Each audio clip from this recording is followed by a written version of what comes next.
दोस्तों 31 अगस्त 2022 कल बुधवार के दिन गणेश चतुर्थी मनाई जाएगी और गणपति बप्पा का आगमन हो रहा है हम सबके घरों में, हम सबके जीवन में।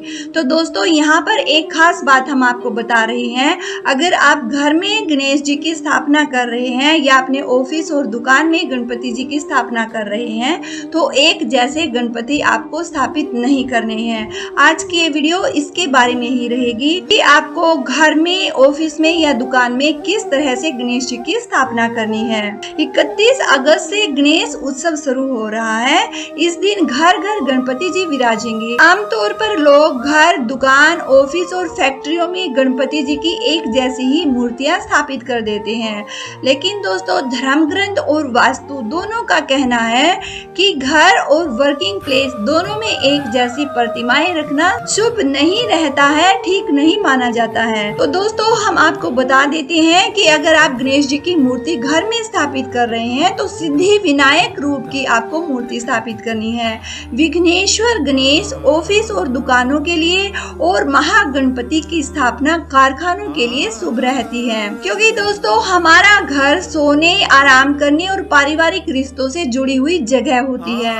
तो घर में सुख, शांति और समृद्धि हमेशा बनी रहे, इसलिए यहाँ बैठे हुए गणेश जी की ही स्थापना करनी चाहिए।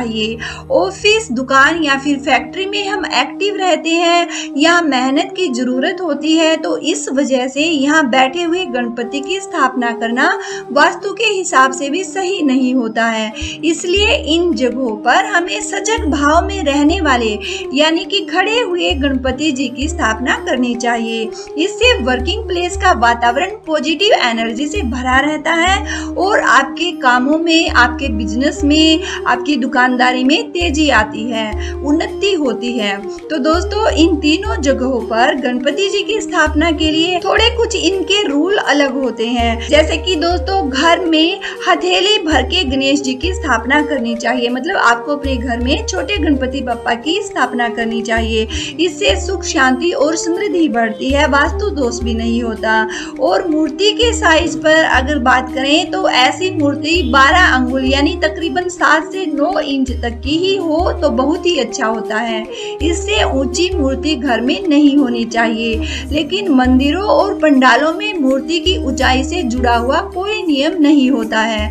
वहां पर आप चाहें तो कितनी ही ऊंची मूर्ति की स्थापना कर सकते हैं। और दोस्तों वर्क प्लेस पर किस तरह की मूर्ति होनी चाहिए, इस पर अगर बात करते हैं तो दाईं तरफ मुड़ी हुई सूंड वाले गणपति विघ्नेश्वर होते हैं। इनको ही दुकान और ऑफिस में स्थापित करना चाहिए। इनकी मूर्ति पीले रंग की होती है, काली आंखें, कान चेहरे के हिसाब से बड़े, सिर पर मुकुट और चौड़ा ललाट जिस पर तिलक लगा हुआ होना चाहिए, बड़ा पेट और नाक की जनेऊ पहनी हो तो ऐसी 8 हाथों वाली मूर्ति होनी चाहिए। एक हाथ आशीर्वाद देते हुए बाकी में कमल, अंकुश, ग्रंथ, शंख, धनुष, पाश, मोदक ये सब रहते हैं। इस तरह से खड़े हुए गणेश जी की स्थापना करनी चाहिए। और कारखानों में मूर्ति की स्थापना के लिए महागणपति शुभ रहते हैं। इनकी मूर्ति का रंग लाल या धुएं की तरह स्लेटी हो सकता है। एक दांत हो, सूंड दाईं तरफ मुड़ी हुई हो, 3 आंखें, बड़ा पेट और नाक की जनेऊ पहनी हो, जिसके 10 हाथ होने चाहिए। इनमें कमल, अंकुश, ग्रंथ, चक्र, मोदक, शंख, पाश, धनुष, त्रिशूल हो और एक हाथ आशीर्वाद देते हुए होना चाहिए। और दोस्तों कौन सी दिशा में आपको स्थापना करनी चाहिए? पूर्व, उत्तर या ईशान कोण में, जो कि उत्तर पूर्व के बीच होता है। जहां आपके घर की मंदिर की स्थापना की जाती है वो ईशान कोण ही होता है, तो आपको यहाँ पर मूर्ति रखनी चाहिए। इसके अलावा ब्रह्म स्थान यानी घर के बीच में जो खाली जगह है यहाँ पर भी गणेश जी की आप स्थापना कर सकते हैं, लेकिन बेडरूम में मूर्ति आपको नहीं रखनी चाहिए। और सीढ़ियों के नीचे या फिर बाथरूम के आसपास में गणेश जी की स्थापना बिल्कुल भूल कर भी ना करें। और दोस्तों अगर आप मिट्टी की मूर्ति ले रहे हैं तो वो कैसी होनी चाहिए, उसके बारे में पुराणों में जो कहा गया है वो हम आपको बता देते हैं। तो पुराणों के अनुसार समी या पीपल की जड़ की मिट्टी से बनी हुई मूर्ति शुभ होती है।